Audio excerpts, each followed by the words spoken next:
அப்பா எனக்கு குடிக்க சொல்லி தந்ததே என் மச்சான் தான். சேஸ் அடி மச்சான். ம், இங்க என்னம்மா வேலை உனக்கு? கீழே போ ஃபர்ஸ்ட். மச்சான் நீ அட்ரா மச்சான். இங்க பாரு, உங்க அப்பா 100 200 காசு கேட்டா குடுத்துறாத. குடுத்தீங்கன்னா கண்டிப்பா குடிச்சிட்டு தான் வரும். பாப்பா காசு இருந்தா 100 ரூபா கொடுமா. குடுக்காத, குடிக்கிறதுக்கு தான் காசு கேக்குறாரு. குடிக்கல இல்லம்மா தங்கம், டீ செலவுக்கு தான். அப்பாவுக்கு அப்பப்ப பசிக்கலம்மா. என்கிட்ட காசுலாம் இல்லை, போங்கப்பா. ஒருவேளை அப்பா உண்மையாவே பசிக்குதான் காசு கேட்குறாரா? அவர் காசு கேட்டது மனசு கஷ்டமா இருக்கே. அப்பா அப்பா நான் காசு தரேன், ஆனா இந்த காசுல குடிக்க மாட்டேன்னு சத்தியம் பண்ணுங்க. ஐயோ, உன் மேல சத்தியமா இந்த காசுல நான் குடிக்க மாட்டேம்மா. நாங்க ஃபர்ஸ்ட் அப்பா பசிக்காக காசு கேட்டாரோன்னு தோணுச்சு, ஆனா இப்ப காசு கொடுத்ததுக்கு அப்புறம் ஒருவேளை குடிப்பாரோன்னு தோணுது.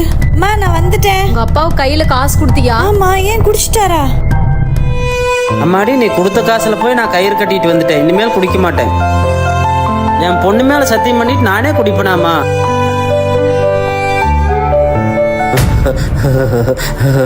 பாப்பா ஒரு 200 ரூபா இருந்தா கொடுமா. அப்பா 200 ரூபா இல்லப்பா, 50 ரூபா இருக்கு, இந்தாங்க. அம்மா நான் வந்துட்டேன். ஐயோ பாப்பா, பீரோல இருந்து கொலுசு நகையெல்லாம் காணோம். நகை காணுமா? அம்மா அப்பா எங்கம்மா? அப்பா எங்க? உங்க அப்பா காணோம். அப்பா ஐயோ அம்மா. ஏய் அப்பா ஏய், யாரா? ஆரம்பத்துல உங்களுக்கு சந்தோஷத்தை மட்டும் கொடுத்த குடிதான் ஒரு குடியோட சந்தோஷத்தவே அளிக்குது. இந்த காட்சியை பாக்குறவங்க ஆரம்ப குடிகாரரா இருந்தீங்கன்னா ப்ளீஸ் இந்த குடியை நிப்பாட்டிட்டு உங்க குடியோட சந்தோஷம்